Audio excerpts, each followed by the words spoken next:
Bienvenidos de nuevo a un nuevo programa más del Bolígrafo Rojo. Estamos hoy jueves 24 de septiembre del 2020, con un invitado que ya lo voy a nombrar. Él es candidato o precandidato, ya le vamos a preguntar, a la presidencia de la República.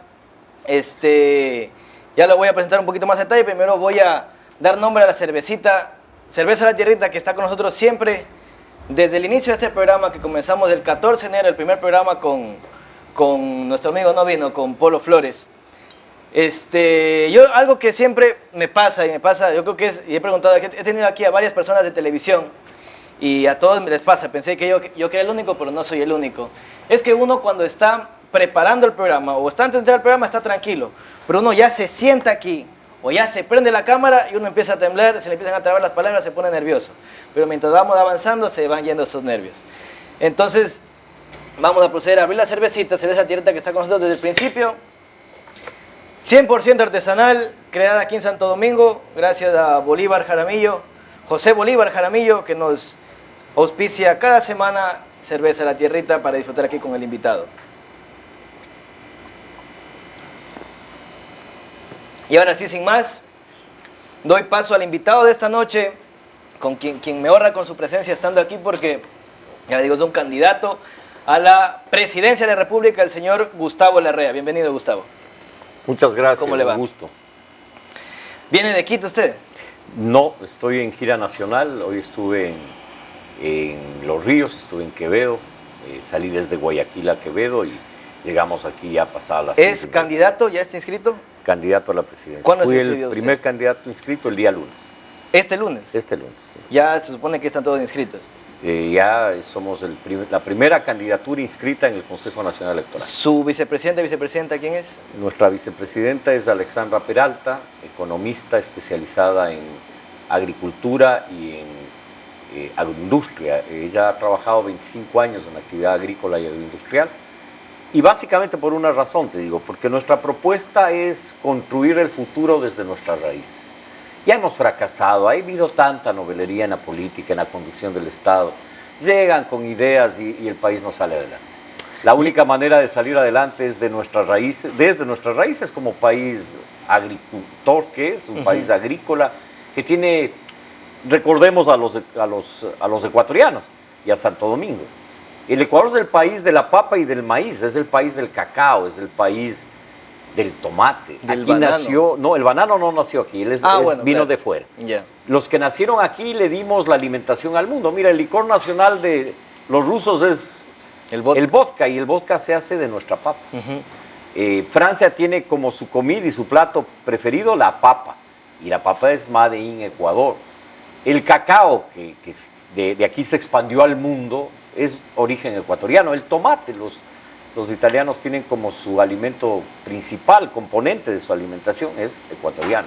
El futuro desde nuestras raíces, un futuro de desarrollo agroindustrial y agrícola. Vamos a dejarnos un poquito para después, pero primero quiero que la gente conozca y sepa quién es Gustavo Larrea, porque yo le voy a ser muy sincero, yo hasta 4 horas antes de la entrevista había escuchado poco de usted. Y lo que sabía es que yo, como joven millennial, seguramente la gente mayor lo conoce lo conoce más. Yo, como joven millennial, lo que sabía, algo había escuchado, era que usted estuvo con Correa cuando recién empezó su gobierno. Entonces algo sabía que tenía que ver algo con Alberto Acosta, relación con Lenín Moreno, pero no sabía ciencia cierta cuál era su trayectoria. Entonces, ¿Quién mismo era? ¿Quién mismo era? No, es que verdad, yo soy sincero como millennial, y al igual que muchas de las personas que están viendo aquí, porque la mayoría de los electores ahora van a ser de 30 para abajo. Entonces a ese target al que estamos apuntando. Y me puse a investigar hoy toda la tarde, a ver un reportaje, a ver videos, entrevistas, historia acerca de Gustavo Larrea, y no ha sido solo Gustavo Larrea un acompañante o alguien que estuvo acompañando a Rafael Correa, sino que su historia viene de mucho más atrás, desde los años del 77. Me parece que usted, que su padre fue perseguido por el gobierno de ¿Por la dictadura militar? La dictadura militar del bombita Guillermo Rodríguez Lara. Entonces, y ahí ustedes tuvieron que salir a a otro país. A Venezuela. A Venezuela, exacto. ¿Me puede contar un poquito más acerca de eso? ¿Cómo no? En el año 1970. Espérense un ratito, primero voy a abrir la cerveza porque si no van a decir, ¿Cómo este no? man, qué malcriado, no le abrió la cerveza a él. Y así nos tomamos juntos el primer shotcito. Salud. La de allá. Ah, la de acá, yo ya me iba a robar la tuya. Ya, salud, Gustavo. Salud. En el año 1972, en febrero, se produce el golpe militar. Mi padre es perseguido y sale al exilio a Venezuela. Tu padre era ministro de gobierno, Mi ¿no? padre fue ministro de Educación y luego ministro de Gobierno De Velasco Ibarra. del gobierno de Velasco Ibarra, así fue. Y sale exilado a Venezuela y la familia vamos a vivir allá. Y yo viví desde el año 72 al 77 en Caracas, ahí terminé el colegio y estudié algunos años de Derecho. Luego regreso yo el 77. El acá, 77, sí. ¿sí? Y me incorporo a la lucha contra la dictadura militar. Entro a estudiar Sociología en la Universidad Central. En la Central, porque en la Católica era muy difícil entrar, me parece. En la Católica, yo estudié en la Católica de Venezuela, porque en la Central de Venezuela era difícil entrar. Ah, ya, sí fue la historia. Sí, en esa época los extranjeros no podíamos estudiar en la Universidad Central de Venezuela, y porque los cupos te daban 3 o 4 años después podías ingresar. Entonces, a los extranjeros. A los extranjeros. Entonces ingresé a la Universidad Católica, yo estudié en la Universidad Católica en Caracas, en la Católica Andrés Bello. Y cuando regresé al Ecuador me incorporé a la Escuela de Sociología, porque revalidar materias en ese año era imposible, no había homologación. Hasta Tocaba ahora empezar, no hay homologación. empezar de cero otra vez. Empezar de cero de nuevo. Y empecé y estudié Sociología. Esto ha Y quedado unos 19, 20 años. yo nací en el año 56 y Unos 21 años. Exactamente, los 21 años. Y me incorporé a la lucha contra la dictadura militar, participé activamente. Ya Bombita había caído, vino el gobierno del triunvirato. El triunvirato. Yo cuando llegué estaba el triunvirato, Bomba ya había salido del gobierno, mi padre regresó también al Ecuador, y vino la masacre de los trabajadores de Astra, masacre que se produjo en la provincia de Cañar, en el ingenio azucarero Astra, donde mataron se estima entre 120 y 140 trabajadores en una masacre brutal, que nos llevó a la juventud a salir a las ¿Y la calles. masacre se da por qué? O sea, Los ¿quién mata? ¿Los militares matan a los trabajadores? Claro. Porque por un paro, una revuelta. Era un paro que exigían seguridad industrial, mejoramiento de salarios. Ese paro obrero terminó en una masacre, una de las más grandes de la historia del país. Y esto nos marca una generación de jóvenes que nos volcamos a exigir y empezamos a gritar en las calles: dictadura no, democracia sí. Democracia sí, dictadura Claro. no. Y después eso fue cuando ustedes eran paredes. parte del Frente Revolucionario Estudiantil. ¿Cómo no? Sí. Yo milité en el FRE universitario, fui dirigente del FRE. Y finalmente hicimos un paro en abril del 78 que duró 21 días. Terminado el paro, el día final del paro, suceden 2 hechos. La víspera, los militares salen a la calle, nosotros teníamos una marcha de todos los colegios de Quito y de las universidades, había en ese tiempo 3, la Católica, la Central y la Escuela Politécnica, y nos habíamos concentrado en las calles de Quito con la consigna dictadura no, democracia sí.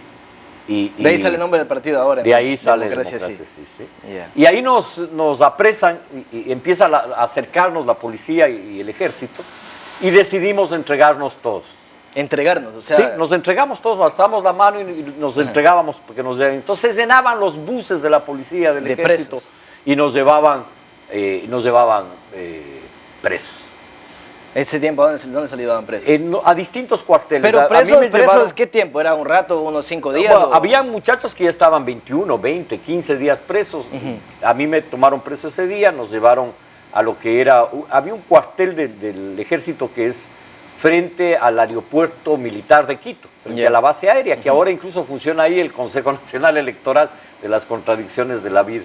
Consejo Nacional Electoral. Funciona ahí donde era ese cuartel. ¿Y el Consejo Nacional Electoral no es en la 6 de diciembre? Hay un local en la 6 de diciembre y otro en la Avenida La Prensa. Ya, ok. Justo frente a la base aérea, la base militar. Ahí funciona ahora una sección del CNE. Precisamente ahí aceptamos las candidaturas, los candidatos. Teníamos que firmar obligatoriamente ahí, en presencia. Y resulta que ya ahí en el cuartel, en un canchón, estábamos cientos de estudiantes, pero no era el único cuartel. había un cuartel en el sur de la ciudad donde también habían miles de estudiantes presos. La noche la dictadura resolvió comprometerse a convocar a elecciones. Es decir, ya la había convocado, pero la tenía represada la convocatoria. Dijo, sí, el gobierno, el triunvirato que reemplazó a Rodríguez Lara, se comprometió a convocar elecciones y resulta que no las convocaba. A ver, entonces lo que pasó fue que yo soy... Aceleramos la democracia. Exacto, pero entonces yo soy un friki de la historia porque a mí me encanta mucho la historia. Yo cuando estaba en el colegio me gusta la historia, me encanta también la Segunda Guerra Mundial y la historia del Ecuador desde la época republicana, desde que entra Roldós hasta acá, del triunvirato para atrás, casi no sé mucho de Blasco Ibarra, sé más o menos, pero me falta por aprender. Y a ver, entonces lo que pasa cuando cae el bombita, el triunvirato dice, o sea, para que el triunvirato llegue, su propuesta, digamos, fue llamar elecciones. Y nunca lo hicieron, sino cae que el bombita el 76, y lo que estoy hablando es del 78, es decir, un año y medio, casi 2 años después. Y ahí la dictadura acelera el proceso electoral. Con el paro que hicieron con la revolución. Convoca a que los ecuatorianos los ecuatorianos votemos por una nueva constitución, a la constitución del 45 reformada. Y convoca elecciones. En ese proceso nosotros participamos activamente y la dictadura se dio espacio, vino ya la campaña electoral, fue electo Jaime Roldós, yo apoyé la candidatura de Jaime. Ahí estaban Roldós, ¿y con quién más participaba? Con Sixto Durán Bazén, que era alcalde de Quito, puesto por la dictadura militar. Oh, ya. Era el candidato de la dictadura. Y Sixto iba ahí por Social Cristiano, pues. Fue por el Partido Social Cristiano. Claro, porque él fue el cofundador del Social Cristiano con Camilo Ponce. Desde luego. Y Sixto fue ministro de Obras Públicas de Camilo Ponce. Ya. Tu abuelo militó en el Partido Social Cristiano. Claro, fuimos compañeros cuando yo tenía 37 años, fui diputado por Pichincha y tu abuelo era diputado también. Ahí le conocí a tu abuelo en el Congreso Nacional. Ya, oiga, pero algo que me pongo a pensar, ya no se dan esos paros que se dan. Ahora, el paro de octubre fue... Pero fuerte. Yo me pongo a pensar, el paro de octubre fue algo fuerte ahora, pero paros antes siempre habían. Y no se ve ahora a los estudiantes haciendo paros o que se los lleven presos. O capaz sí se ve, pero no a la magnitud en la que la gente mayor, la gente de antes, hacían que hasta lograban este tipo de cosas. A ver, lo que pasa es que... Y les daban bala, ahora ya les dan bala, obviamente está mal, pero les daban bala y no es que se quejen si está mal que les den bala, pero antes era algo común. Y lo que pasa es que el país cambió, porque esas luchas le cambiaron al país. Mira que aquí los indígenas no subían a un autobús. No les dejaban subir a un autobús. Este era un país racista, excluyente, que oprimía a los indígenas, que oprimía a los pueblos de origen africano, a los afroecuatorianos. Era un país en el que el racismo, la opresión, la exclusión era la norma. Acuérdate tú que los estudiantes no podían ingresar a la universidad era reservada para la élite. Nosotros peleamos por el libre ingreso a las universidades, se logró que las universidades se abran para el pueblo. Ahora con el invento del examen ser bachiller es que la juventud vuelve a negarse el derecho a estudiar en una universidad. Porque el examen ser bachiller no es para todos los estudiantes, es para los del pueblo. Porque ¿quién puede pagar una universidad privada? Paga la universidad más allá de la nota que saca el joven. Y si no es para las élites, no es para la clase media alta o alta, es para el pueblo. Y claro, el pueblo ahora volvió a no tener derecho a estudiar en la universidad. Nosotros peleamos por el derecho a la educación, por acceder, que el pueblo acceda a la universidad. Luchábamos también porque el bachillerato sea técnico y que tú cuando termines el colegio tengas un oficio.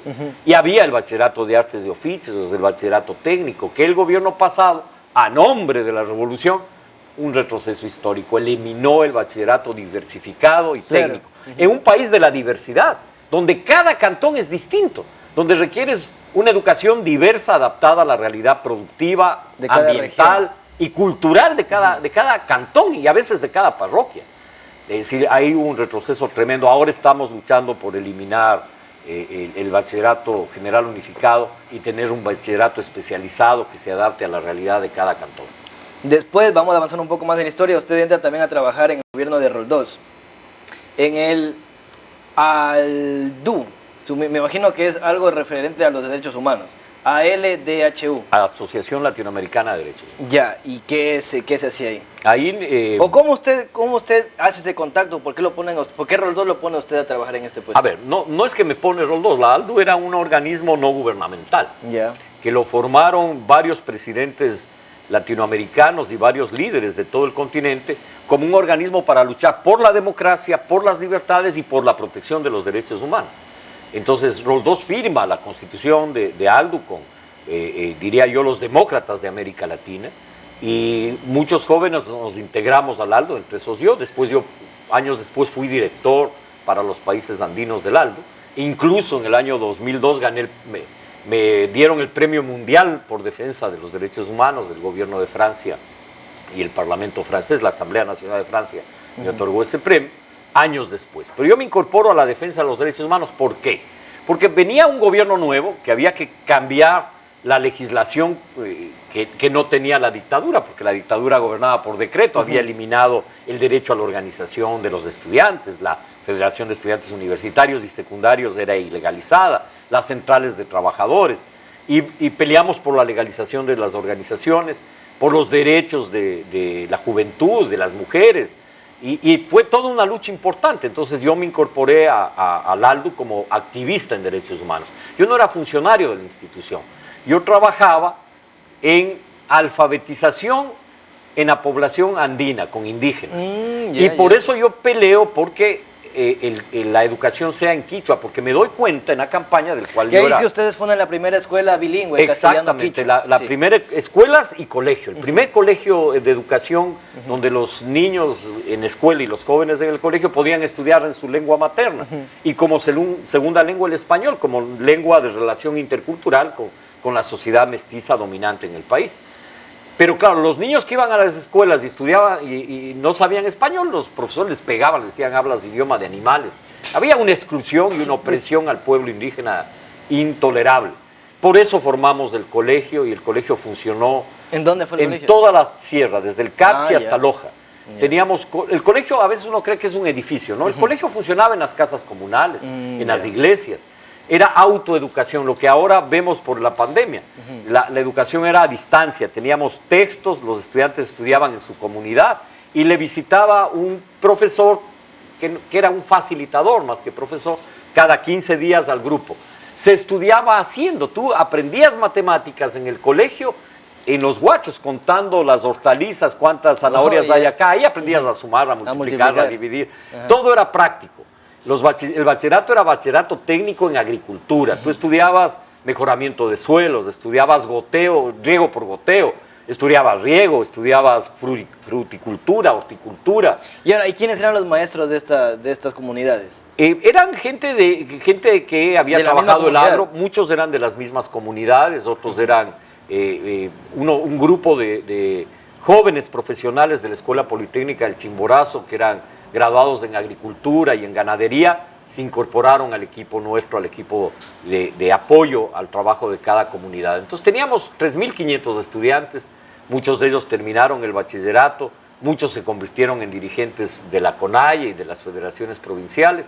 Y yo salí de esta organización que se llamaba MACA y fundé el Colegio Solidaridad, que era un colegio dirigido a los barrios marginales de Quito y Guayaquil. Entonces yo formé el colegio en el Guasmo, en Mapasingue, en los barrios del sur de Quito, en noroccidente de Quito, donde había mucha pobreza. ¿Y cómo se hacía para en ese tiempo movilizarse por todo el país? Porque en ese tiempo, hasta ahora es difícil. El que si no tiene carro o vehículo propio no se puede Cuando era joven, peor con las carreteras cuando estaba entre 21 y 30 años, me movilizaba jalando dedo y en bus. Y yo dormía en las iglesias. Sí, yo era muy amigo de Monseñor Luis Alberto Luna Tobar, de Monseñor Proaño, y ellos me ayudaban para que duerma en las casas de la iglesia, y viajábamos a dedo. Antes era más fácil viajar a dedo, pero ahora es imposible viajar a dedo. Ya cuando te cuento de la educación bilingüe intercultural del primer colegio quichua castellano, y ya nosotros teníamos un jeep y viajábamos en el jeep por todo el país. A veces no podíamos entrar a una comunidad, nos tocaba quedarnos 2 o 3 días porque llovía y no podíamos bajar en el jeep, pues nos íbamos a la quebrada. Derrumbes. Claro. Te digo esto porque a veces la gente dice la educación debe ser presencial. Una forma de abaratar costos es educación semipresencial, educación con textos o en video, en televisión. Mira, la tecnología lo favorece. Ahora lo hace más fácil. Sin duda alguna. Por eso es que es absurdo decir las universidades hay que cerrarlas, ¿no? Las universidades hay que abrirlas para que la juventud estudie la carrera de sus sueños. La juventud tiene que transformar este país y hacerlo próspero, justo, alegre, respetuoso, libre, y ese país que la juventud tiene que construir, necesitamos que esos jóvenes hagan sus sueños, construyen sus sueños, porque sus sueños son los sueños de todos nosotros, de todas nuestras familias. Usted ha sido un hombre que siempre ha estado vinculado a la educación, por lo que veo entonces. Sí. Y vamos a ir un poquito ya después hablando acerca de cuáles son sus propuestas de campaña. Me parece que ya se me pasó el tiempo, vamos de la primera pausa comercial y regresamos a hablar acerca también de avanzando con la historia y con la investigación que he hecho. Le voy a confesar algo, al invitado de la semana pasada, como ejemplo, yo generalmente investigo el personaje, generalmente son gente de aquí de Santo Domingo que yo más o menos los conozco, entonces ya sé por dónde los voy a abordar, pero con usted sí tuve que investigar bastante. Y le decía que el invitado de la semana pasada, que ustedes van a ver en sus pantallas, de Alberto Beltrán, tenía yo 4 cosas anotadas.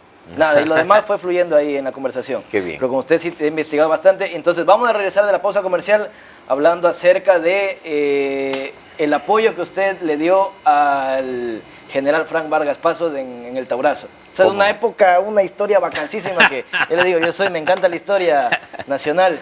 Y la época, el secuestro de él. O sea, todavía, ¿quién lo secuestran, pues?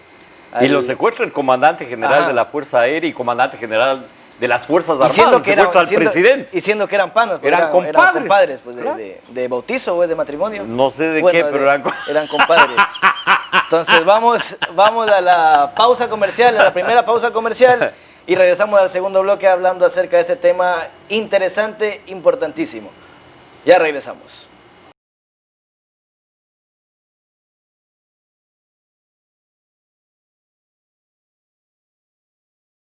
Listo, regresamos de la primera pausa comercial al segundo bloque del Bolígrafo Rojo y como habíamos ya dejado abierta el telón del tema de cuando usted cuando usted apoyó al tema de la revuelta, bueno, el secuestro al presidente León Febres Cordero. Yo algo me sé de esa historia, o sea, me sé la historia y se supone que todo empieza porque Frank Vargas hace una denuncia de la compra de un avión Fokker que lo habían comprado en Holanda. ¿Cómo no? Los aviones Fokker, para los que no saben, eran aviones alemanes que Hitler, ¿cómo se llama? La Luftwaffe de Goering, eran los cazas que usaban para luchar en la guerra. Entonces ya esto fue en el año 45, cuando termina la guerra, era un avión que estaba ya viejo, descontinuado. Esto fue en el año 86, porque roldó desde el 84 al 88. Entonces, roldó desde el 79 al 84. Perdón, Febres Cordero. Del 84 al 88. Sí. Entonces, Frank Vargas Pasos hace la denuncia de este avión que ya estaba viejo, que había avión sobreprecio también. Y de ahí, ¿qué es lo que pasa? De ahí se le vienen encima o le echaban la culpa a él de que él lo había comprado, pero él decía, él más bien estaba denunciando. ¿Cómo no? Y ahí ustedes lo apoyan. A ver, te cuento un poquito esto. Sí. Fran Vargas hace la denuncia y se levanta en Manta. En Manta primero. En Manta tienes primero, razón. exacto, en Manta. Y de ahí de Manta... Ahí es que está la foto con el cuchillo. Exactamente. De Manta llegan a una negociación con el gobierno del ingeniero que Febres se supone Cordero. que la negociación que supuestamente iban a arreglar y él por eso acepta ir a Guayaquil. Los responsables de la adquisición del Fokker iban ahí presos, iban a ser sometidos a investigación, y él permanecía como comandante general de las Fuerzas Armadas. Él va a Guayaquil, de ahí a Quito. Lo llevan de Guayaquil, lo llevan a Quito, sí. Exactamente, y en Quito lo apresan. Lo apresan. Y ahí es que él también, donde lo apresan, que es en la base aérea militar del que estábamos hablando, la que está en la... Justamente frente en la prensa. Ahí en la avenida. Ahí se levantan y ahí es que también le caen encima todita la gente. Él estaba solo con 50 hombres y ahí es que lo agarran preso. Ahí llega, o sea, cuando él llega a Quito ya apresado, Quito se levanta, cerca del aeropuerto. Yo te diría... O sea, no exagero, diría, habrían unas 40, 50 mil personas. Ya, ¿y usted aquí dónde estaba? O sea, para esto, ¿qué relación tenía? Yo tenía con Frank Vargas una relación que nace en el año 1982 con el fenómeno del Niño. Yeah. Yo había dirigido una campaña para recoger vituallas para apoyar a la gente afectada por las inundaciones. Y habíamos puesto en el Coliseo del Colegio Mejía de Quito el centro de acopio. Y hicimos una cadena de radios de muchas provincias, se sumaron, especialmente de Quito. y de televisión también, y empezaron a llegar las vitrinas, y total se llenó el coliseo. Entonces dije, ¿cómo vamos a trasladar esto a la costa? Entonces se me ocurre a mí hablar con el comandante general de la FAE, que era el general Fran Vargas. Y me voy a la base aérea y pido cita y me recibe el general Vargas. Me hace esperar ahí unas 2 horas, a las 2 horas me atendió. Yo era muchacho, pues me dice, le cuento qué es lo que habíamos hecho. Me dice, ya, ok, yo te voy a ayudar. ¿Dónde tienes las vituallas? Le digo, las tengo en el coliseo. ¿Cuánto es? ¿Es casi el coliseo completo? No, me dice, no hay problema, yo te ayudo. Me dice, vámonos, vamos. Me voy con él y nos siguen 4 camiones. Llegamos al coliseo del Colegio Mejía. Se baja y dice, pucha, es una locura. Vamos a necesitar muchos aviones para transportar esto. Como habían ido en cada camión 3 o 4 soldados, con los soldados, los estudiantes y él nos pusimos a cargar. A mí me impresionó eso. Cómo un comandante general de la FAE cogía los quintales de arroz, él mismo y llevaba a los camiones. Dije, este hombre es algo especial, no es cualquier persona. Llenamos los camiones, llegamos a la base, ya salió el primer vuelo y de ahí nos pasamos 3 días cargando las cosas. Bueno, él ya se dedicó a sus actividades. Ahí nos conocimos. Entonces yo con él hice una amistad desde el año 82. Y cuando eso usted ahí tenía ya unos 20... A ver, calcula 56 al 82. 82. Ya, tenía 26 años entonces. 26 años. Y ahí Frank ya era sido mayor, pues ya no, pues él tendría unos 50 años, 48. Él era ya comandante de la FAE. Claro. Entonces, ya llegaron las vituallas a Manabí, a Esmeraldas, a Guayas, ya logramos distribuir todo lo que había, los alimentos, estos mosquiteros, todo lo que habíamos recogido. Y establecimos una amistad porque él me dice, ¿y por qué haces esto? Y yo le digo, ¿por qué hago y tal? Y me dice, ¿tú quieres cambiar este país? Le digo, sí, yo también quiero. Y ahí nos hicimos amigos y empezamos a vernos con frecuencia. Digamos con los mismos ideales. Con ideales similares, digamos, de justicia social. Pero no de una izquierda... radical. No, de una izquierda que, digamos, dogmática, sectaria o radical en el sentido de violenta, sino de una izquierda humanista, de una izquierda que entendíamos que había que empujar a este país para el futuro. Por eso es que cuando se produce el levantamiento de Fran en la base de Manta y cuando llega a Quito, yo llamo a mis amigos y les digo, vamos a apoyarle, y nos vamos al aeropuerto. Entramos al aeropuerto. Y claro, ahí se produce una balacera. Claro, o sea, usted estuvo ahí en la balacera. Sí. Ahí muere varias gente.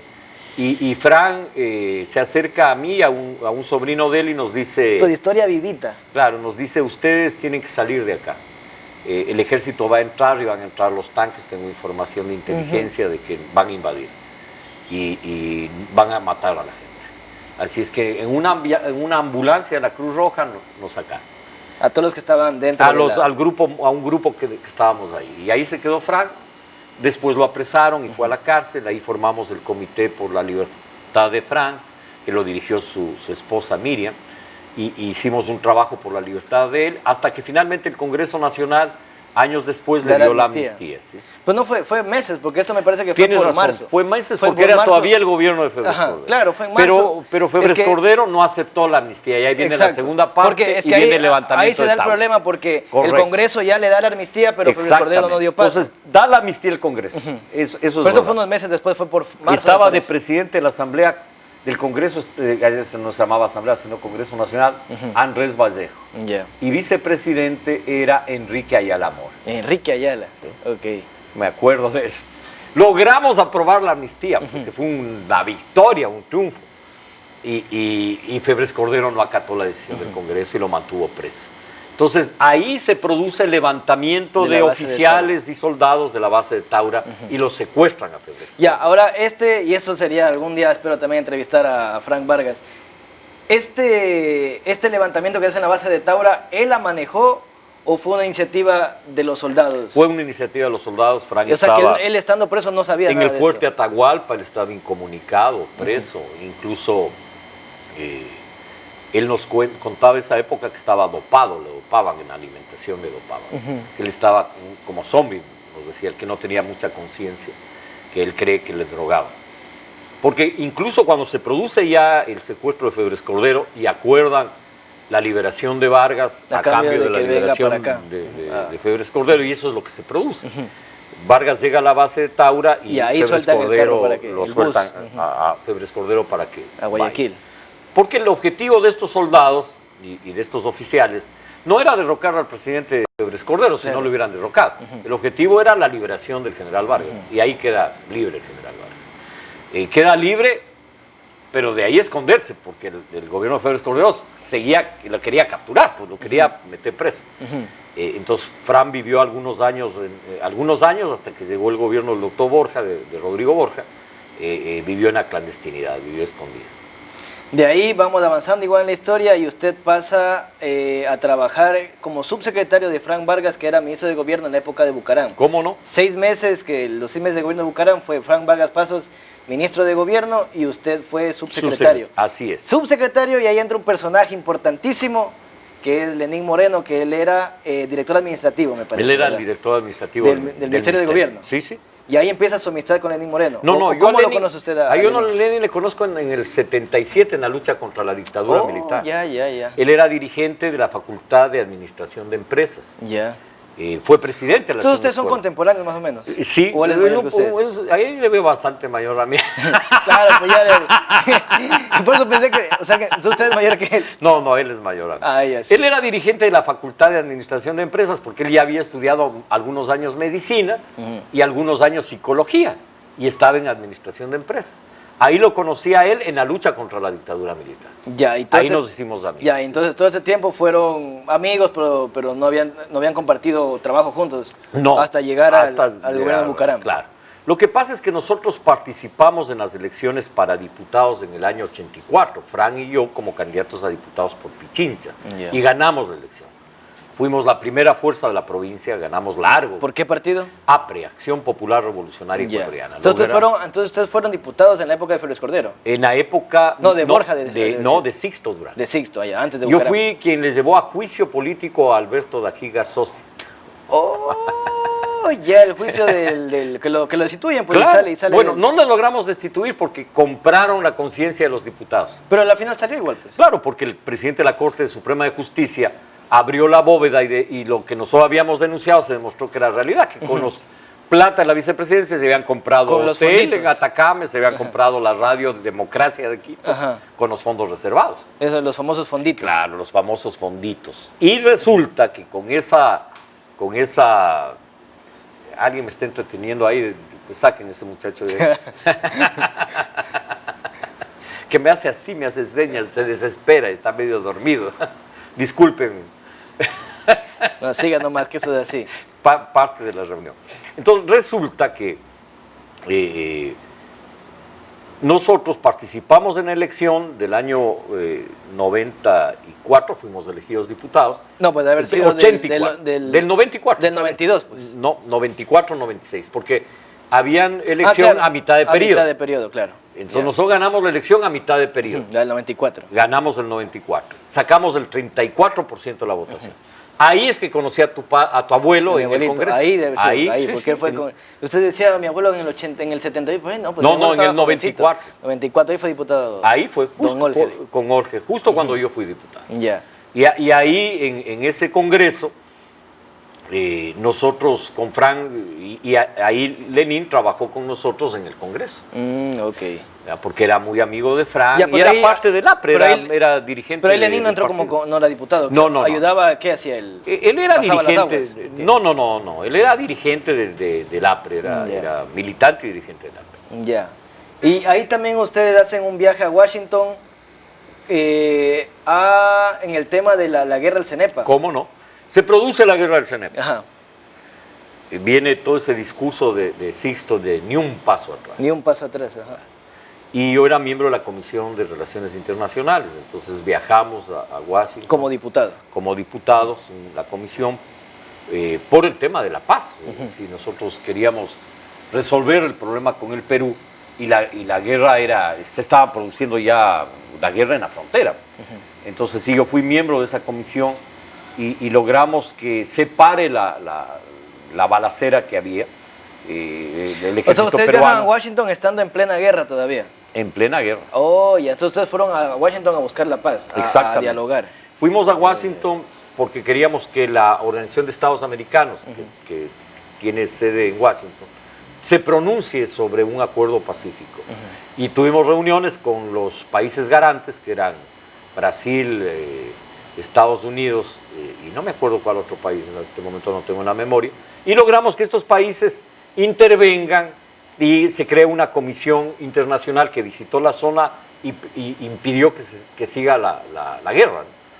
Sí fue una acción, diría, de diplomacia desde el Parlamento, en apoyo desde luego a la paz. Pero más allá que nos éramos diputados, la mayoría de oposición al gobierno del presidente Bush. ¿Pero usted cree que en verdad ganamos la guerra?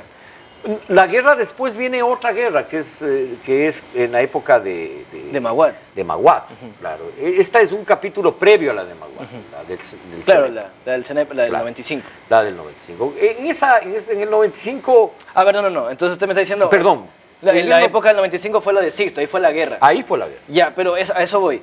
Porque aquí en el Ecuador nos han dicho a todos que la guerra la ganó el Ecuador, que sí, que no sé qué, que la ganamos en territorio, en la selva, pero que en escritorio la perdimos. A ver, el Ecuador del 95 gana la guerra, efectivamente. El Ecuador logra frenar la invasión peruana, es verdad, eso es cierto. Y después, años después, 5 años después, el gobierno de Yamil Maguad firma la paz con Ya es que participa en la firma de la paz, invitan a Borja, invitan a todos los expresidentes. Así es. Ya, pero es que yo hago esta pregunta porque en cambio tengo amigos peruanos que ellos en cambio a los peruanos, a los niños jóvenes, les enseñan que la guerra del CENEPA la ganaron ellos. Claro, igual que nos enseñaban a nosotros que los peruanos eran nuestros enemigos y a los peruanos les enseñaban que los ecuatorianos éramos enemigos. No somos enemigos, somos pueblos hermanos. Y a veces estas disputas no tienen sentido, porque son intereses mineros, intereses de otra naturaleza los que priman. Aquí debe primar la paz, la sensatez, desde nuestros pueblos, la unidad de América Latina. Somos países con muchas cosas similares y por lo tanto tenemos historias comunes. No tiene sentido forzar una guerra por ninguna razón, ni ideológica, ni religiosa, ni política. Eso es un absurdo, debería ser un absurdo del pasado, todavía no lo es. Pero deberían en tu generación tener un mundo pacífico. Nosotros vamos a seguir luchando por la paz, pero a ustedes les toca la posta de defender la paz en el mundo. Ya, entonces vamos después también a hablar acerca de la lucha en defendiendo a los indígenas por la contaminación del petróleo. Pero primerito quiero que no se me escape el tema. Usted desde ahí empieza ya, porque después vamos a retomar el tema, desde ahí usted ya empieza a tener una relación con Lenín Moreno. Se conocen, se hacen amigos, ya. Se acaba el gobierno de Bucaram, ustedes también salen y... Antes de que se acabe el gobierno de Bucaram... Ustedes ya habían salido. Y nosotros ya habíamos salido. Ya. Una curiosidad. Lo reemplaza en el Ministerio de Gobierno Dum Barreiro. ¿Quién? Dum Barreiro. Ay, no fue Alfredo Dum. No, Dum. No, él era de petróleo. Roberto Dum Barreiro. Él lo reemplaza. Pero ya el último, cuando ya estaba caído también Bucaram. No, todavía no. Una semana, 10 días antes de su caída. Yo me distancio con Fran, porque 15 días después de esto, Fran va a Panamá, donde estaba Bucaram. Y nosotros ya habíamos tenido una posición crítica. Nosotros salimos del gobierno precisamente porque no compartíamos acciones del presidente Bucaram. Por lo tanto, nosotros ¿acciones como cuáles? Las payasadas que hacían. Es decir, o económicamente. Llámales payasadas, pero no estábamos de acuerdo con la política económica. La política, ok. No estábamos de acuerdo con el manejo social, con el enfrentamiento con los trabajadores, que nos parecía innecesario y absurdo, con la prepotencia de algunos ministros en sus relaciones, y, entre ellos él, y nos separamos por esas discrepancias. Fran terminó allá y yo me retiré y formé un movimiento que se llamó Iniciativa Ciudadana, que después pasó a llamarse Alianza País. Oh, ya.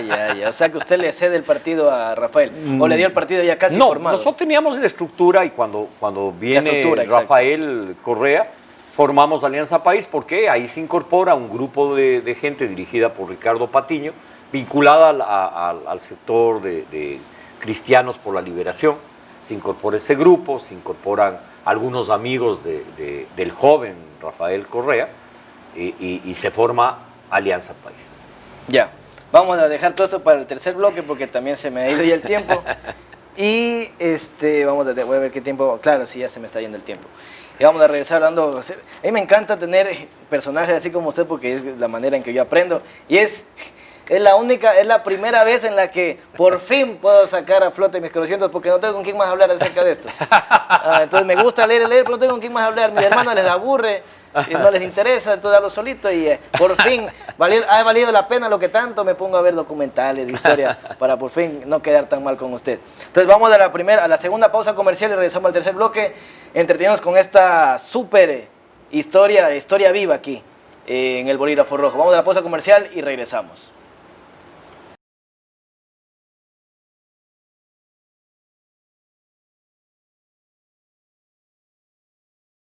Listo, regresamos al tercer bloque del Bolígrafo Rojo.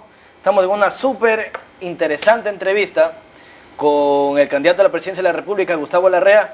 Vamos a abordar aquí dos temas importantes. Vamos a dejar la mitad para hablar acerca de Rafael Correa, como usted, tras cámaras hablábamos que usted dice, usted le dio el partido, le creó el partido y todas las ideas del principio de él, al principio fueron ideas suyas.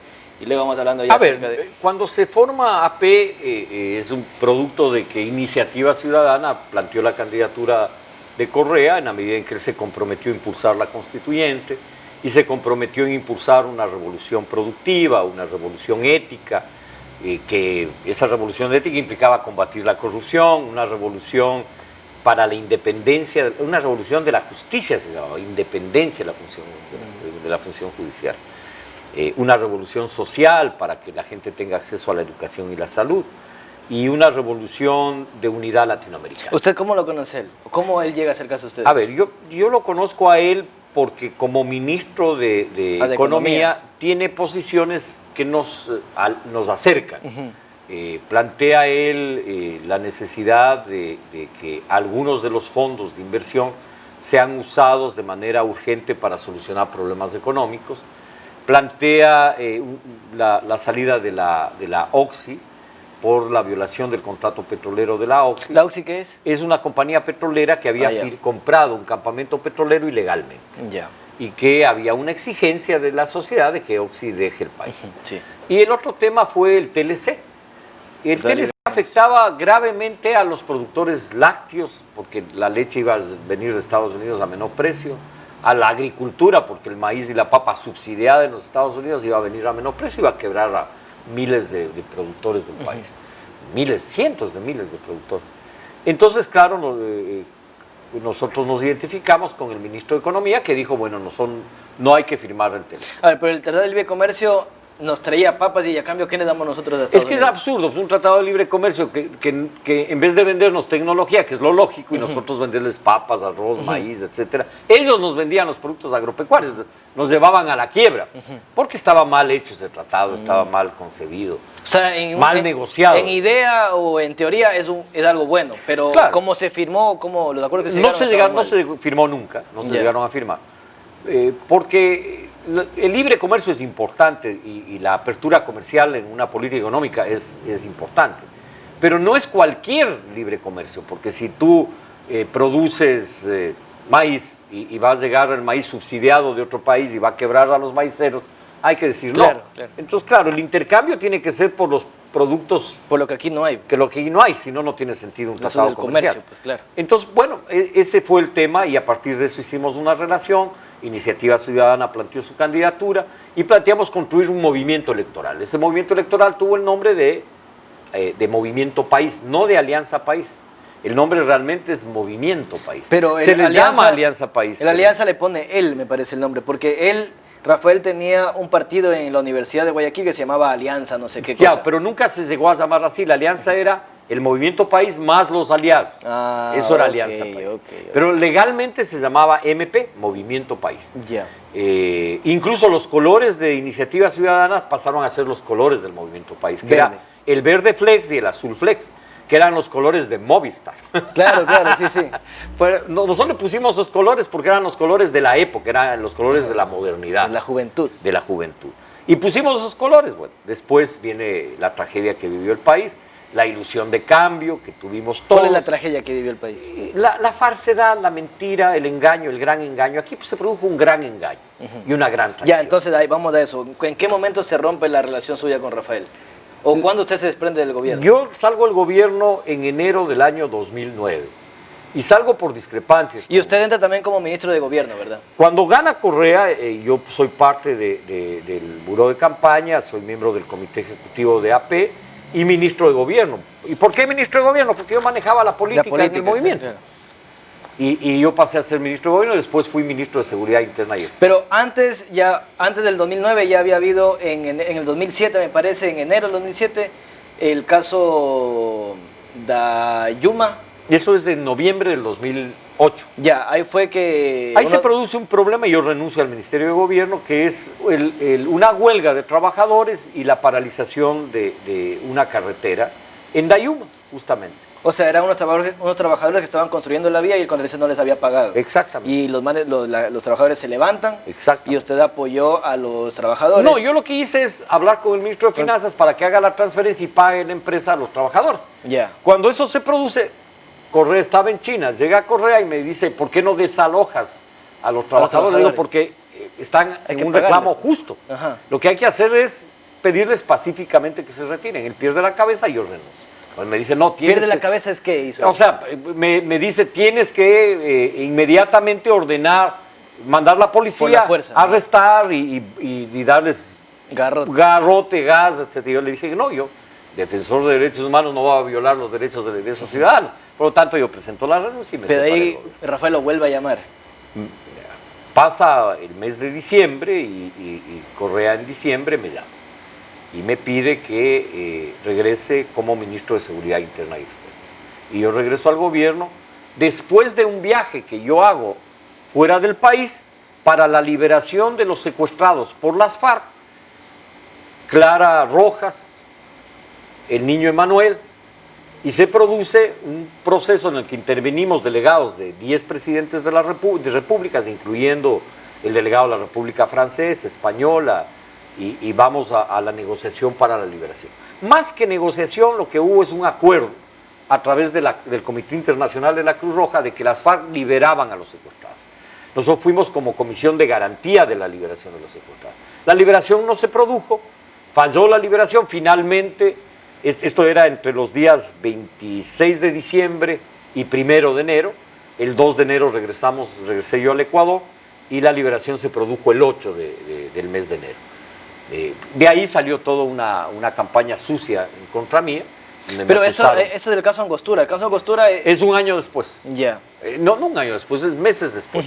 Esto es eso fue en enero, el caso Angostura fue por febrero más o menos. En marzo, el 31 de marzo. Esto es en diciembre del 2007. 2007. Y el caso Angostura es marzo del 2008, que se produce el bombardeo del ejército colombiano en territorio ecuatoriano. Entonces, claro, yo en ese momento era ministro de Seguridad Interna y Externa. ¿Y ahí cuál fue su rol? Mi rol en este caso específico fue denunciar el bombardeo, de que no había persecución en caliente, como había argumentado el presidente Uribe, de que las tropas... Pero entonces las FARC no estaban en territorio ecuatoriano. No, las estaban en territorio ecuatoriano, pero estaban, no es que huían de Colombia, estaban ahí. Y el Estado colombiano dijo que en una persecución se produjo un enfrentamiento y hubieron muertos. Pero ¿y cuál es la diferencia entre si lo están persiguiendo o que estén ahí? Que tienes que justificar la intromisión en la soberanía de otro Estado. Es decir, si estás en una acción de guerra y estás en una frontera, estas tropas pasaron y las otras entraron a territorio. Pero no hubo tal enfrentamiento. Las Fuerzas Armadas ecuatorianas y la FAED, el informe de la FAED fue muy claro. Pero entonces, bajo ese concepto, las FARC podrían refugiarse en Ecuador y que no les pase nada, defenderse. Porque el Estado ecuatoriano tenía control de frontera. Es decir, ¿qué es lo que sucede en las fronteras? En la frontera hay un acuerdo binacional. Si hay delincuentes, en este caso terroristas, que están en territorio ecuatoriano, el Estado colombiano informa a la autoridad militar ecuatoriana, no a la autoridad política, y las Fuerzas Armadas intervienen de manera inmediata. Ya había pasado antes, que se habían pasado y habían instalado un campamento y Colombia informaba y las Fuerzas Armadas ecuatorianas intervenían inmediatamente. Pero no intervinieron, Colombia pues, si estaban ahí. No, porque no había la información, porque Colombia nunca le dio la información Colombia tuvo la información y no le dio al ejército ecuatoriano. Por eso el ejército ecuatoriano no los desaloja. ¿Tú crees que si el ejército ecuatoriano hubiera tenido la información, les hubiera desalojado? Como lo había hecho antes. La frontera amazónica tiene 780 kilómetros. Yo te haría la pregunta, ¿tú te has puesto a pensar cuántos campamentos había en Colombia y no eran controlados por el Estado colombiano. Es decir, aquí había uno. El Estado colombiano no informó. Lo que hizo el Estado colombiano fue mandar a la Fuerza Aérea y bombardear en territorio ecuatoriano, cuando los tratados internacionales que protegen la soberanía nacional te obligan, un grupo de delincuentes se pasa a Colombia. ¿Qué hace la autoridad ecuatoriana? Están en tal sitio, le informa a la policía o a las Fuerzas Armadas colombianas para que intervengan ellos en su territorio. Aquí no, aquí ellos mismos bombardearon. Bombardearon y violaron la soberanía ecuatoriana. Pero yo lo que he escuchado es que, y usted me va a aclarar aquí el tema, que dicen que las FARC financiaban la campaña de Rafael y por eso Rafael permitió que estas fuerzas eso es se queden un acá. Cuento, porque las Fuerzas Armadas ecuatorianas son fuerza del Estado, no del gobierno. Claro. Y las Fuerzas Armadas intervienen, no es que, o la policía, no es que el gobierno dice no cojan a tal fulano y la policía dice no, no le cojo, no. La policía tiene la obligación de detener a un delincuente, que tiene orden de captura judicial. En el caso militar, las Fuerzas Armadas protegen la soberanía nacional y tienen la obligación de intervenir. Por lo tanto, no existe esa figura, porque el Ejército, la Fuerza Aérea y la Fuerza Naval intervienen. Pero las FARC no financiaron la campaña de Rafael. Yo creo que, yo no te puedo decir porque yo no era miembro de la Comisión de Finanzas, yo era dirigente político. Sí. Porque después salieron informes y en la computadora que le cogen a Reyes en ese bombardeo estaba los correos. Ya, pero esos correos son falsos. La propia policía y fiscalía colombiana, y policía colombiana dicen estos documentos son introducidos 2 días después del bombardeo. Es decir, es una forma de desprestigiar en ese momento al gobierno y a mí como ministro. Pero realmente eso no es así. Ya. Porque si Colombia le hubiera dicho al ejército ecuatoriano, el ejército colombiano, en los canales binacionales, le decía al ejército ecuatoriano hubiera intervenido. Le daba la localización y la georreferencia de dónde estaba. No lo hizo. Ok, ya deja de aclarar el tema. Usted dice que no hubo financiamiento de las FARC. No he dicho eso. Yo digo que no conozco. Ya que en ese caso no sabía. O sea, que haga Rafael y su combo, es problema de Rafael y su combo. Ya. El combo pechuguita. Usted se distancia de... Usted se distancia de Rafael y sale el gobierno por una campaña de desprestigio que llevan a cabo Alvarado, Mera y Patiño. Dice Fabricio en entrevistas que dentro del círculo rosa que él llama, entre ellos siempre se están sacando los ojos, en ese tiempo y hasta ahora. El círculo de Correa siempre se pelean entre ellos. No creo que sea así, yo creo que se equivoca el joven Fabricio. Que la banda solo se une cuando son atacados por otra banda que es a los socialcristianos, que sea creo. Pero entre ellos, entre Patiño, entre la Rivadeneira, entre el Virgilio Hernández y toda esta gente, entre ellos mismos siempre están sacándose los ojos. No creo, yo creo que ellos tenían un acuerdo, no me refiero a Virgilio Hernández. No, pero los de ese tiempo. Los que decidían, porque ellos nunca decidieron absolutamente nada, ellos vendieron el alma al diablo. ¿Quiénes ellos? Hernández, los que tenían una posición política y terminaron teniendo otra. Las mujeres que se pararon contra la violencia de género y que cuando Correa les alzó la voz se quedaron quietas y siguieron ahí. Los que cambiaron su forma de pensar por un puesto público.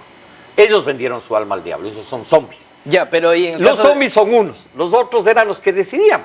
Patiño decidía, Mera decidía, Alvarado decidía, Glass decidía.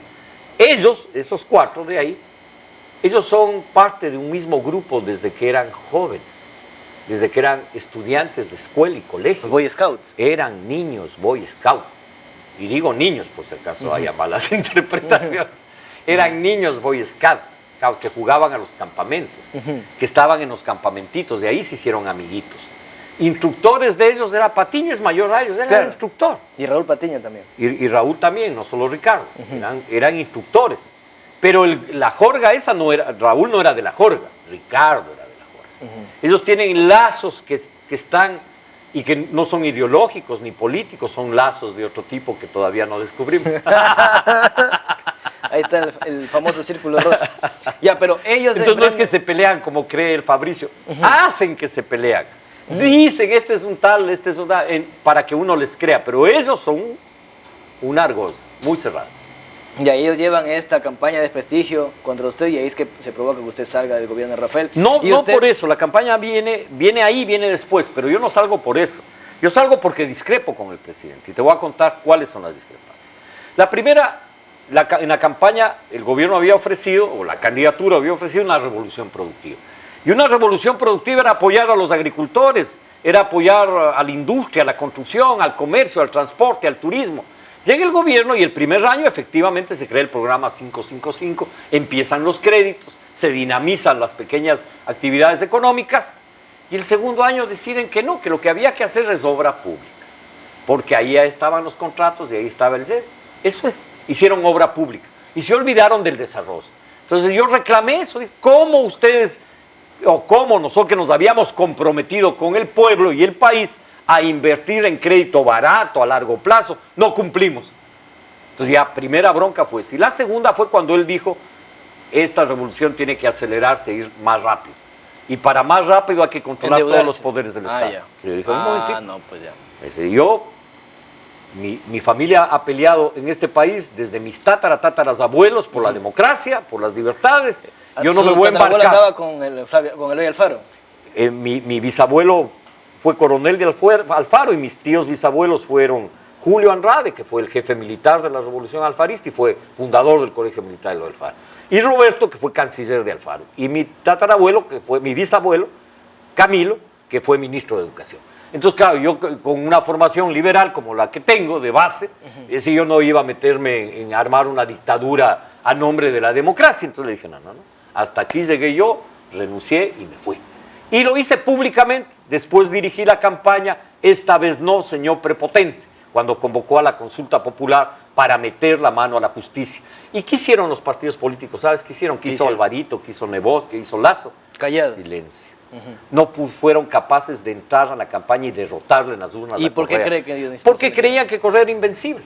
Y yo les decía, no es invencible, lo podemos derrotar. Y la prueba es que ellos ganaron con 50.4% de la votación frente a 49.6%. Siendo que no participaron estos... Si todos se sumaban, Correa era derrotado el año 2011, que fue la consulta.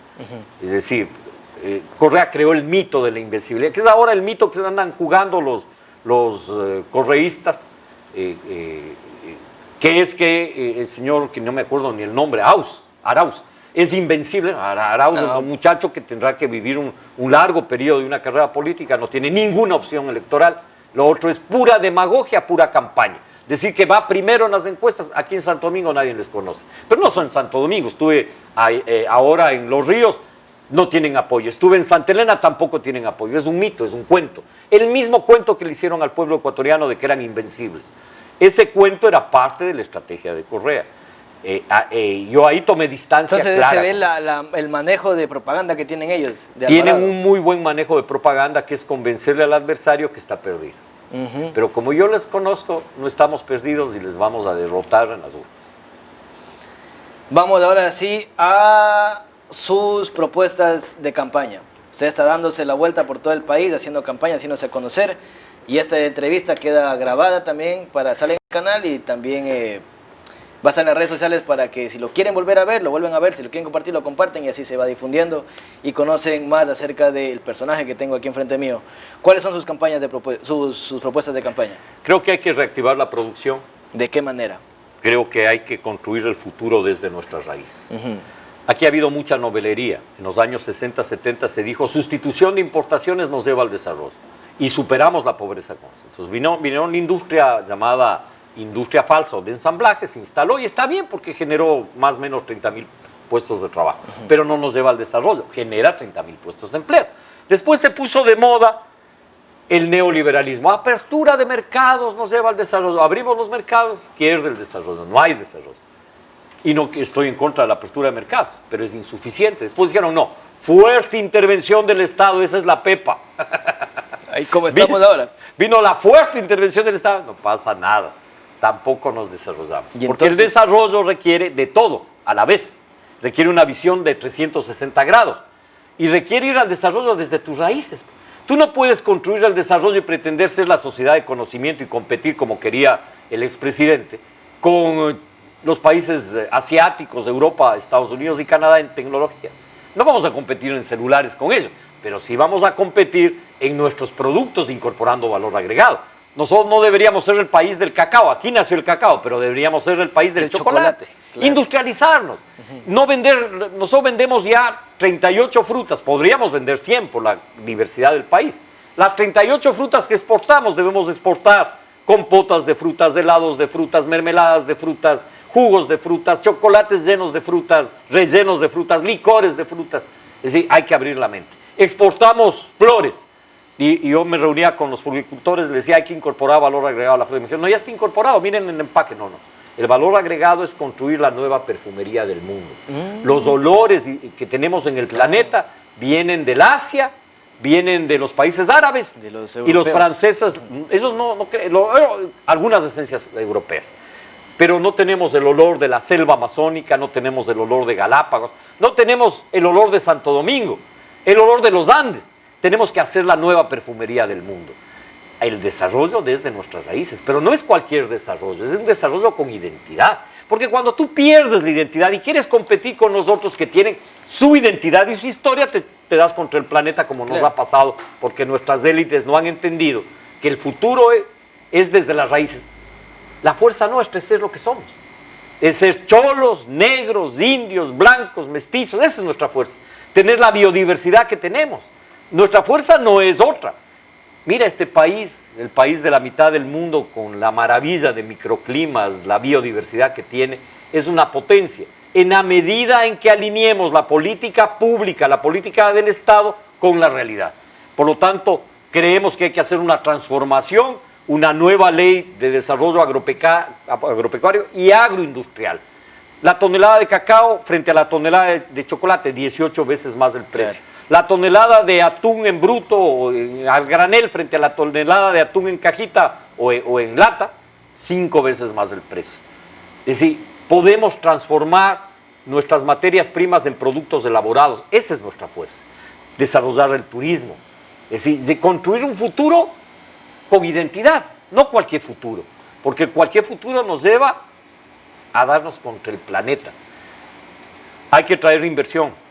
Abrir la banca, necesitamos banca offshore en el Ecuador. Nosotros somos un país dolarizado. ¿Hacer un paraíso fiscal? No un paraíso fiscal, no. Un país donde haya inversión, donde la banca offshore pueda funcionar aquí. No se trata de que aquí se evada impuestos en el mundo, pero aquí se necesita capitales. Capitales que vengan a invertir acá. Se necesita abrir las puertas a la banca internacional. Se necesita premiar la traída de capitales y no satanizar. Claro. Cosas tan simples como esta. 19,000 familias ecuatorianas entre el año 2011 y 2015 sacaron plata entre $100,000 y $600,000. ¿Por qué sacaron? Por miedo a la ley de plusvalía y por miedo a la ley de herencia. No hay seguridad jurídica. No hay seguridad y miedo a que te quiten la plata. Claro. Pero no solo sacaron ahorristas y familias, sacaron empresarios que no sacaron $100,000, sino 20 millones, 10 millones, 40 millones de dólares que están fuera. El Banco Central estima que 35,000 millones de dólares están fuera. Pero para volver tienen que pagar 30% de impuestos. Entonces la gente dice, no, ¿para qué voy a regresar? Si yo tengo $1 millón, ¿para qué voy a pagar 300,000? Tengo $100,000, tengo que pagar 30,000 de impuestos, dejo los 100,000 en Estados Unidos, aunque gane menos del 1% de interés. Aunque aquí esa plata podría ganar en producción, en comercio, en transporte, en turismo, podría ganar 10, 15, 20 veces más. Aquí, que haya dinero aquí. Desde luego hay que traer esa plata. Poniendo un solo impuesto, una sola vez, 5%. Hay que crear un fondo. Mira que los gobiernos se endeudan para el Estado y para obra pública y de la obra pública que construyen se llevan una parte de ella en la corrupción. Pero no se trae plata para el pequeño, el micro, el mediano productor. No se trae plata para los transportistas que requieren refinanciamiento. Cuando tú tienes créditos de los multilaterales, por ejemplo, el Banco Interamericano de Desarrollo tiene el proyecto Jóvenes Emprendedores. La Corporación Andina de Fomento tiene el proyecto Mujeres Emprendedoras. Cada proyecto tiene 800 millones de capital para cualquier estado miembro del BID o de la CAPA que trae esa plata, que no es deuda externa, son líneas de crédito para la gente.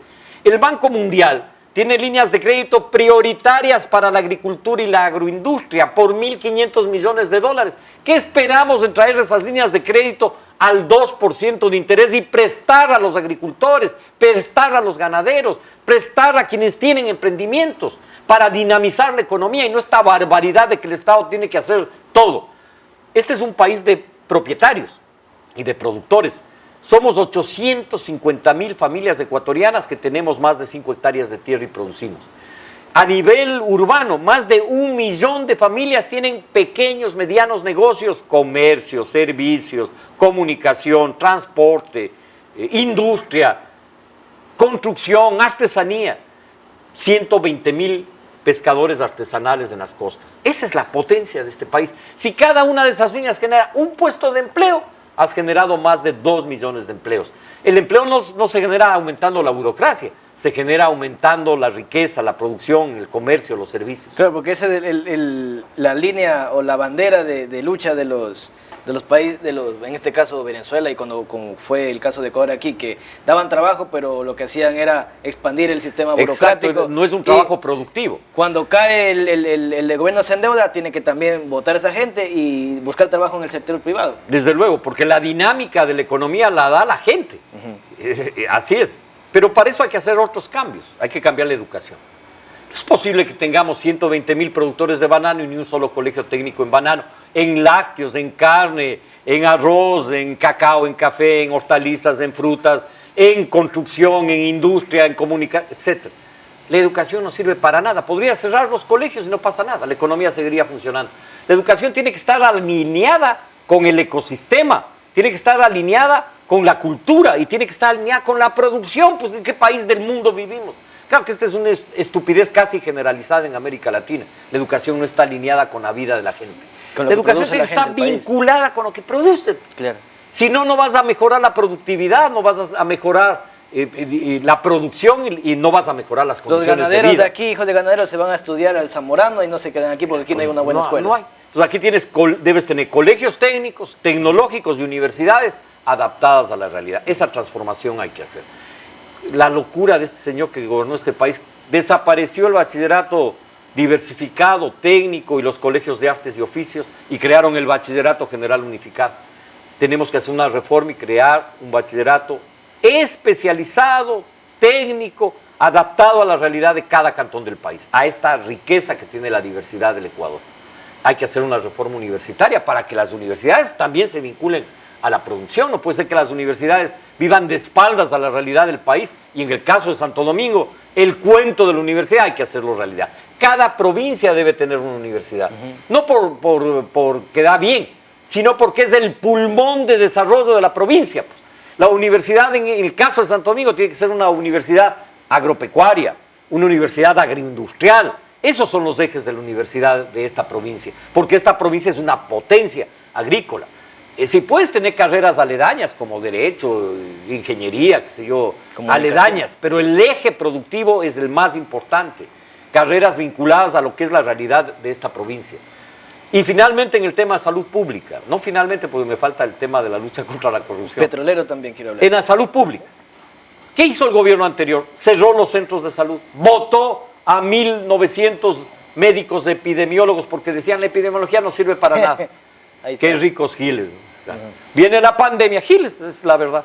No entienden este país. Llega la pandemia y digo de frente, Gil Correa es un gil. ¿Cómo va a ser semejante estupidez de votar a los médicos, de cerrar los subcentros de salud?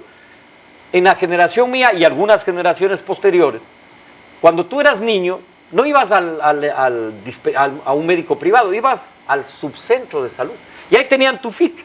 Gustavo Larrea, qué enfermedades tiene, cómo está su salud, su peso, su estatura, y ahí te vacunaban. Y cuando te enfermabas ibas al subcentro. Yo me rompí la ceja jugando. De niño. Me cosieron la ceja, me dieron las pastillas y a la casa. Había un muy buen sistema de salud pública, uno de los mejores de América. Llegó este señor y dijo, no, hay que construir edificios y hospitales grandotes. Construyó los edificios, los hospitales grandotes. Ahí estuvieron vinculados en el lleve de la construcción de esos monstruos. Y destruyeron el sistema, el tejido de la salud, que es la salud cercana a la gente, la salud preventiva, la salud curativa básica y la epidemiología. Hay que cambiar el sistema de salud. Corrupción. Este sistema de contratación pública es corrupto. Es corrupto, permite, no permite. Es un sistema discrecional. Incentiva, claro. Un alcalde, un prefecto, un ministro, un director de hospital o de una provincia de educación, de un colegio, ¿sí? Libremente contrata y dice, convoca al concurso y convoca a los panes. Y con eso hace el concurso. La contratación tiene que ser pública. Se llama contratación pública, pero es contratación secreto de Estado. Hay que eliminar el SECOV y todos los inventos de la década perdida. Hay que tener un sistema de contratación pública abierto, pública, concurso público, a través de los medios se convoca porque se va a construir una escuela, a través de los medios se convoca porque se va a construir cualquier cosa o se va a comprar cualquier cosa. Públicamente los que quieren participan y es pública la apertura de sobres y gana la mejor oferta económica y la mejor oferta técnica. Públicamente. Aquí no es pública, no hay control de los ciudadanos, no hay control, ni siquiera los medios de comunicación se enteran, sino cuando ya suben a las páginas. Y los organismos de control del Estado no intervienen. ¿Tú sabes que no interviene la Contraloría? No sabía. No, ningún organismo. Se supone que debería intervenir. No se supone, la Constitución lo prohíbe. ¿Ves? Tiene que intervenir ya cuando se han llevado la plata, no antes. Ya cuando se han fugado del país. Cuando la plata ya está fuera. El informe es ex post, es posterior al contrato, es cuando ya se ha terminado la obra, e incluso cuando ya el fiscalizador que está en contubernio con los de la obra entregue el informe. Por eso es importante una reforma, para que la Contraloría intervenga desde el día antes de que se llame al concurso para ver cómo se va a llamar. Cuando se llame al concurso y en todo el proceso, entonces ahí nadie mete mano, porque dicen que en arca abierta el justo peca, es posible. No habrá arca abierta. Así de simple, para nadie. Y el que mete la mano, a la cárcel, así de simple. Para terminar, y ya se nos ha ido 1 hora y media y casi hagamos de programa. salud. Saludcita, ya me acabé, queda un poquito todavía. Sé que la garganta que ahorita sí se le puso nitro Sí, a las cuerdas bucales. Estuvo bien. En el tema petrolero, ¿qué podemos hacer? Estamos endeudados, lo que está debajo de tierra ya está vendido a los chinos. Así es. La única posibilidad que tenemos es usar los pozos cerrados. Tenemos más o menos 1.500 pozos que ya terminaron su ciclo productivo, pero cada pocito de esos puede producir 300, 200, 1.000, 3.000, 5.000 barriles diarios. Hay que hacer un trabajo de recuperación de los pozos. Porque en época de la bonanza, cuando un pozo bajaba la producción, cerraban el pozo. Cuando se caía una torre de perforación, había cualquier daño, cerrado el pozo. Los pocos pozos que se han recuperado te demuestran que lo que yo digo de 100, 200 barriles diarios es un cuento. Shingle produce 3.800 barriles, que era un pozo que ya estaba acabado. Y como ese hay 23 pozos que se han recuperado entre 1.000 y 5.000 barriles diarios en cada pozo. ¿En Chile? En el Ecuador. Aquí. Eso es aquí. Por lo tanto, aquí hay que entregar esos pozos para que se recuperen, no entregar, trabajar para que esos pozos recuperen la producción. Esa es la única posibilidad de recursos en el corto plazo. Renegociar con China el pago de la deuda que está ignorado el petróleo, para liberar petróleo y postergar el pago de la deuda, hacerla a más años, que nos permita liberar esos recursos para financiar el desarrollo del país. Pero no para gasto público, para financiar el desarrollo sustentable del país, para crédito a los productores, a tasas del menos del 5% a largo plazo, para convertir a nuestro país en un emporio productivo que genere empleo, que genere riqueza, que genere bienestar. Para eso, no para despilfarrar en las mega obras. La obra pública tú puedes hacer una alianza público-privada, puedes concesionar, lo que no puedes concesionar nunca es el desarrollo. Y el desarrollo es produciendo, creando empresas pequeñas, medianas, grandes, una red productiva. Yo te he hablado que somos más de 2 millones de familias que tenemos una empresa. Un negocito. Esos negocios hay que fortalecer. En el Ecuador hay una red de 120.000 tiendas de barrio. Esas tiendas hay que fortalecerlas para que ese negocio funcione, sea rentable y esa familia viva con dignidad. Y para eso hay que hacer un cambio profundo del país. Pero este tema de la obra pública le funcionó pues a Rafael, porque hasta ahora la gente dice con Rafael teníamos hospitales, teníamos carreteras, teníamos escuelas. Sí, pero no tenemos papa. Pues la gente no ve eso.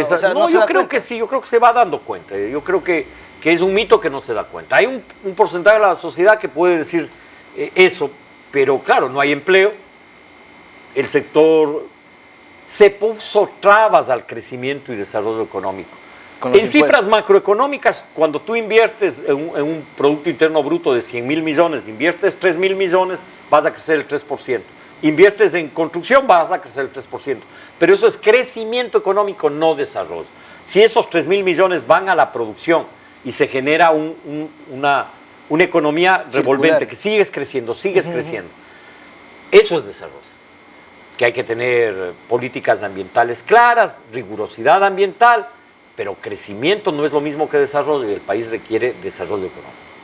Excelente, muy bien, hemos ya casi terminado. No me preguntaste del brujo. Ah, cierto, Te que ya olvidaste. nos metimos en el tema. Ya, entonces cerremos con esa historia. Cerremos con Con esa historia.